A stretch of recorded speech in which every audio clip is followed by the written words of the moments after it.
सभी के जीवन में एक समय ऐसा आता है जब सभी चीजें आपके विरोध में हो रही हों और हर तरफ से निराशा मिल रही हो। चाहे आप एक प्रोग्रामर हैं या कुछ और, आप जीवन के उस मोड़ पर खड़े होता हैं जहां सब कुछ गलत हो रहा होता है। अब चाहे ये कोई सॉफ्टवेयर हो सकता है जिसे सभी ने रिजेक्ट कर दिया हो, या आपका कोई फैसला हो सकता है जो बहुत ही भयानक साबित हुआ हो। लेकिन सही मायने में विफलता सफलता से ज्यादा महत्वपूर्ण होती है।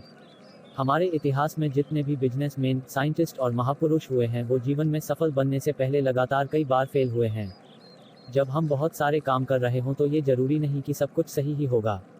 लेकिन अगर आप इस वजह से प्रयास करना छोड़ दें तो कभी सफल नहीं हो सकते।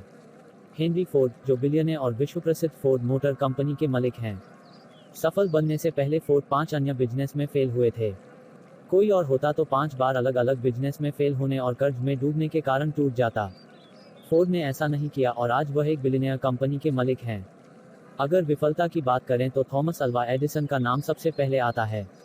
लाइट बल्ब बनाने से पहले उसने लगभग 1000 विफल प्रयोग किए थे।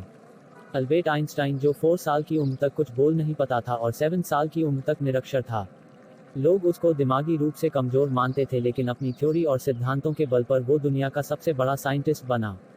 अब जरा सोचो कि अगर हेनरी फोर्ड 5 बिजनेस में फेल होने के बाद निराश होकर बैठ जाता, या एडिसन 999 असफल प्रयोग के बाद उम्मीद छोड़ देता और आइंस्टीन भी खुद को दिमागी कमजोर मान के बैठ जाता, तो क्या होता? हम बहुत सारी महान प्रतिभाओं और आविष्कारों से अनजान रह जाते। इसलिए असफलता सफलता से कहीं ज्यादा महत्व रखती है। असफलता ही इंसान को सफलता का मार्ग दिखाती है। किसी महापुरुष ने बात कही है कि जीतने वाले कभी हार नहीं मानते और हार मानने वाले कभी जीत नहीं सकते। आज सभी लोग अपने भाग्य और परिस्थितियों को कोसते हैं। अगर एडिसन भी खुद को अनलकी समझकर प्रयास करना छोड़ देता तो दुनिया एक बहुत बड़े आविष्कार से वंचित रह जाती। आइंस्टीन भी अपने भाग्य और परिस्थितियों को कोस सकता था, लेकिन उसने ऐसा नहीं किया। अगर किसी काम में असफल हो भी गए हो तो क्या हुआ, ये अंत तो नहीं है ना। फिर से कोशिश करो, क्योंकि कोशिश करने वालों की कभी हार नहीं होती। असफलता तो सफलता की एक शुरुआत है। इससे घबराना नहीं चाहिए, बल्कि पूरे जोश के साथ फिर से प्रयास करना चाहिए।